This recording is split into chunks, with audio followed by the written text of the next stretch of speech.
Yes, guys. We're the F2. And I'm Jermaine Jenas. Watch as we show you how to better determine sporting results using facts, stats and science to prove once again that luck is no coincidence. This episode is about game changers, those big moments that unexpectedly alter the course of a match. We're looking at cliches around the biggest game changer of all, goals. Yes! And the effect of one of the other great game changers, the red card. Top Bins loved it!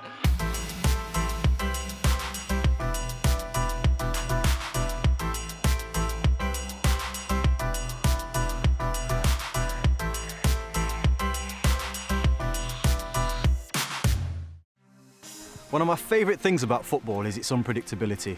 When that whistle blows, you aren't really sure what's going to happen. Despite all the surprises, there are things that happen in every single game which help shape our expectations. Red cards and goals are game changers because they disrupt the regular patterns of play we're used to seeing in every match. These patterns and shapes give football its unique beauty, and they also make football perhaps the most mathematical of all sports.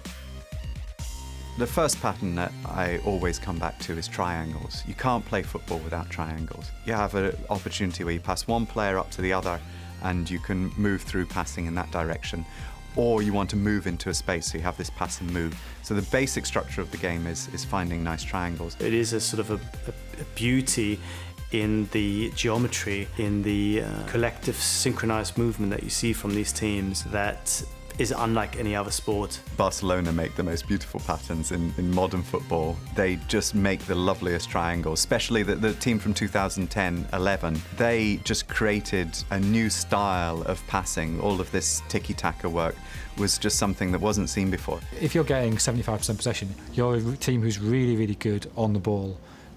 Yeah, you're really good at keeping the ball. Are you creating chances with it?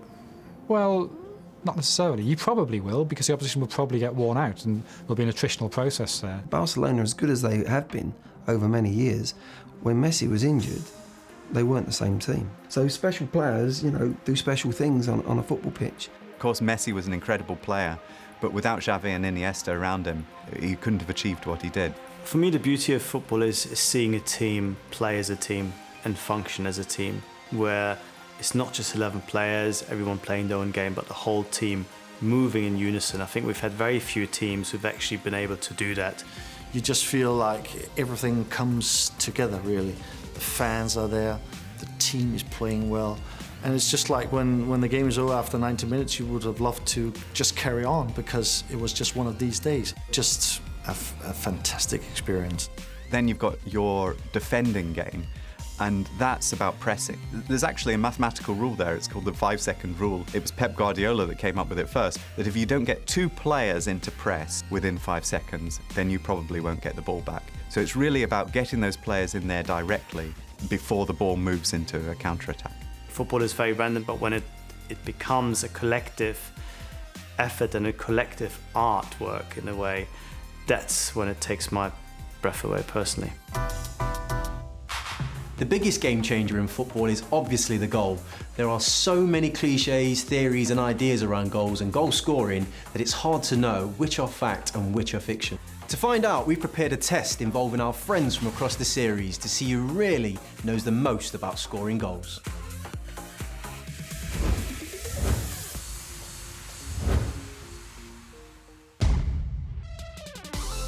Teams are more vulnerable to conceding immediately after scoring. Is that true or false? It's got to be true, Bill. True. True. True. No, it's definitely false. I reckon it's true. That's false. The time in between goals tend to be random. This one is false. In fact, the opposite is true. The stats show that a team that has just scored is actually less likely to concede in the 5 minutes immediately after a goal than any other 5-minute period in the match.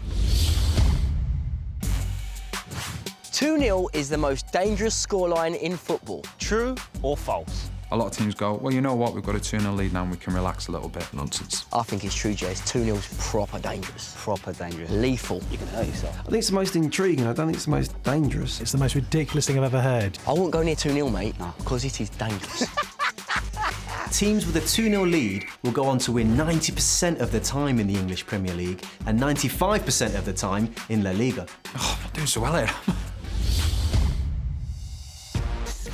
Goals change games. True or false? That's true. True. Well, obviously. What do you think, Jez? Changes the score at the very least. 0-0, goal goes in, 1-0, game's still the same, isn't it? Same. Does the pattern of play change after a goal? Yes, absolutely, they do change games. It's true. Goals do change games. The biggest change is in the number of shots both teams have. Teams that fall behind take more shots, and teams that take the lead take fewer shots. And this affects the chance of more goals being scored. You don't want to score too early in a game. True or false? That's rubbish. False. I mean, the idea is to get yourself ahead and then adjust how you want to play from there. We played Dundee in the Cup and scored in 13 seconds. Magnificent. I'll take it every time. Scoring is always good, but it's true that scoring early can be dangerous. If a team scores their first goal in the opening 15 minutes of a game, there's a 47% chance that they'll go on to win it. But if the first goal comes after 60 minutes, their chance of winning goes up to 88%. A goal before half-time is the perfect time to score. True or false? It doesn't matter. False. I'm not sure about this one, Bill. What do you think? Yeah, I think it's a good time to score. Puts a whole new spin on the team talk that the manager's going to give you at half-time. But then the gaffer's got time to give his team talk. Get the confidence and it could be a big blow for the opponent. You go in at half-time, strategise. Irrelevant to me. The answer to this one is false. There's no evidence at all that scoring just before half-time is more valuable than scoring at any other time in the match. Jez, you know what I'm thinking? This game needs a goal. True or false? True. Not always. If you're away at the European leg and you need a point, does it need a goal? Probably not. So it depends very much on the situation. This depends whether you enjoy a goalless draw or not. 7% of games finish 0-0, and if a game is 0-0 at half-time, there is a 26% chance it will end goalless.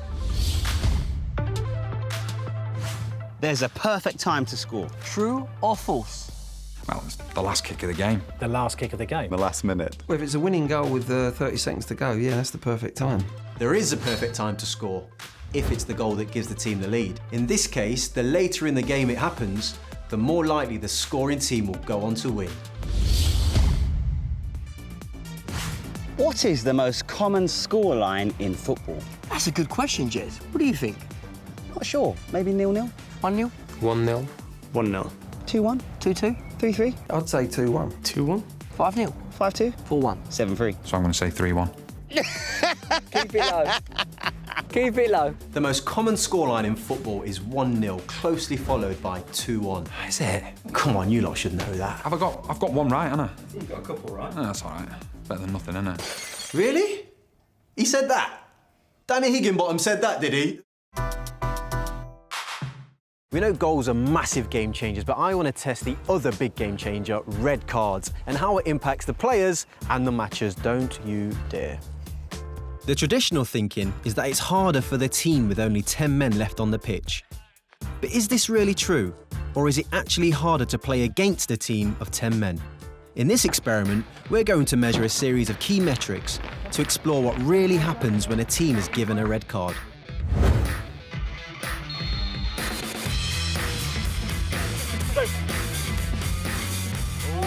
Both teams look like they're massively up for it, by the way.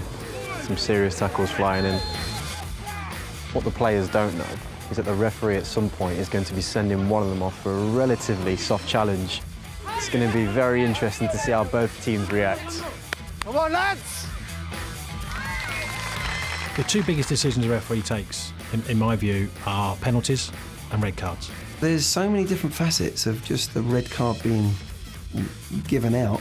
If you've got 40 minutes to go, or if you've only got 10 minutes to go and you're leading or you're losing, will have a massive, massive impact on the manager and how your team's set up and how the players will play.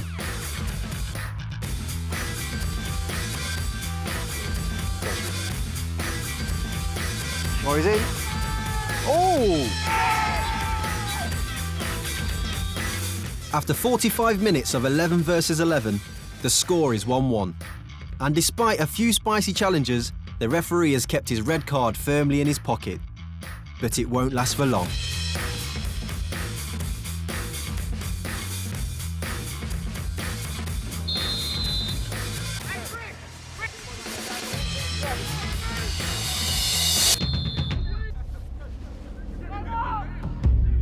"61 minutes in and disaster for the team in black. With half an hour still to play, how will they cope?" Once a team goes down to 10, they almost like to feel a sense of injustice, that you were wrong, that it's been unfair, the world's against us, and therefore we need to rally together and make sure we do it for the guy that's been sent off unfairly. As a manager, you have to then suddenly switch into what does the team need. When David got sent off, I remember thinking, we've still got a long way to go here. I still want Michael Owen and Alan Shearer on the pitch. I decided to let it go for 10 minutes. I said, let's see how we go with both of them on the pitch. So it was a risk.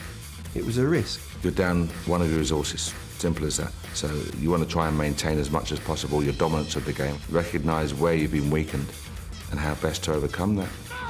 It's an interesting one because I've played in teams where, like you say, where we've had a man sent off and it's galvanised us, because you know that you've got to work that little bit extra because you've lost a player. The old cliche is it's always harder to beat 10 men. It's not, I don't think. Especially in a possession-based game, you have an advantage, they have a weakness, and in most situations, teams maximise it. It's all over, and the final score tells its own story. Statistically, there are two effects of red cards. You score fewer than you would otherwise do if you've had a red card, and you concede more than you would otherwise do if you had a red card, and the effect on conceding is actually bigger.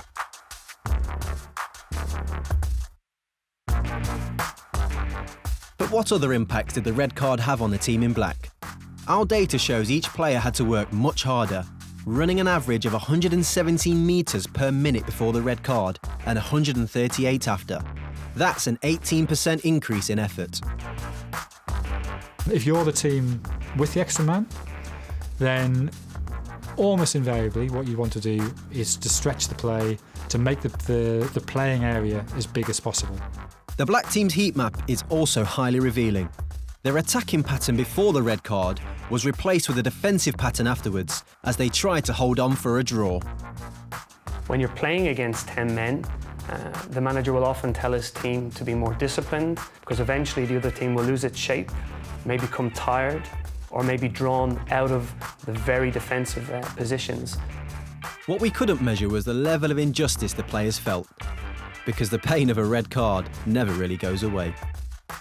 I've only ever been sent off once. Yeah, Graham Poll sent me off when I was a kid at Leeds. Oh, it would have been a player going clean through on goal and he brought him down, and I was right. It was the 91st minute and I brought somebody down in the box and he deemed it a red card. So I still hold a grudge against him this day. Paul Robinson, a nice man as well, but he was wrong.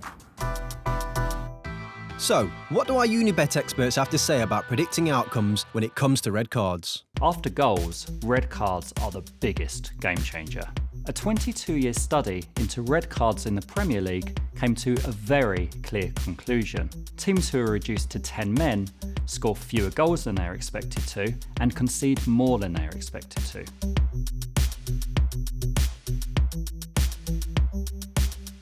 Of course, we all remember the matches where the 10 men beat the 11, but these are the exceptions rather than the rule. It's also worth paying attention to the difference in red card frequency between Europe's top leagues.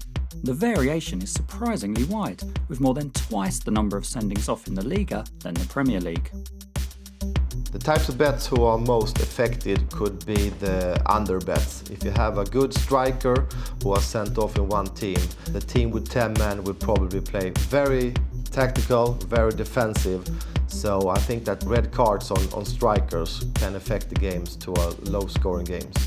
The timing of a red card is very important. If it's happened in the first half, it's going to be very tiring for that team to play such a long time with only 10 men.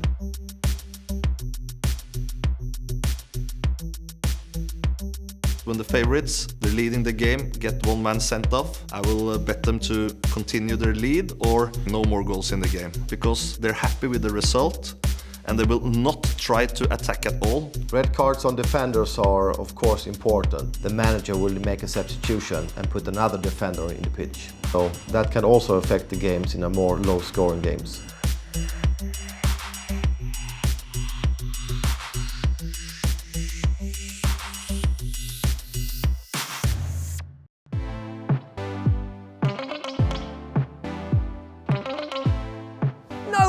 ref! Yes, he's giving me a red card. Cheers, mate.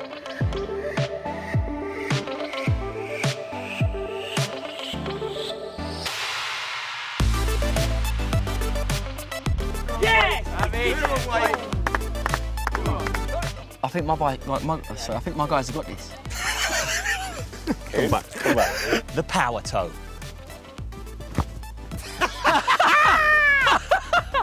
Oh my gosh!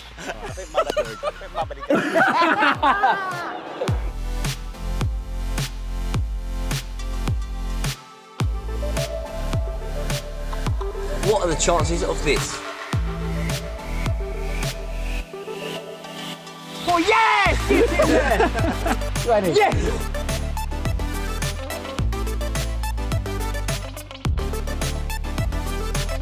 Yes, guys. Sorry. Yes, guys. Wait, sorry. Yes, guys. Wait, give me a second, Jess. Let me compose. I'm saying sorry again. Yes, guys.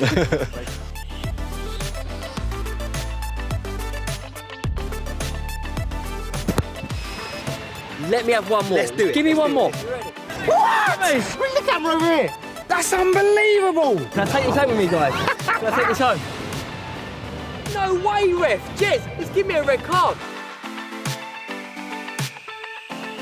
Sort that out, mate. Look out for more facts, stats and science as we prove that luck is no coincidence.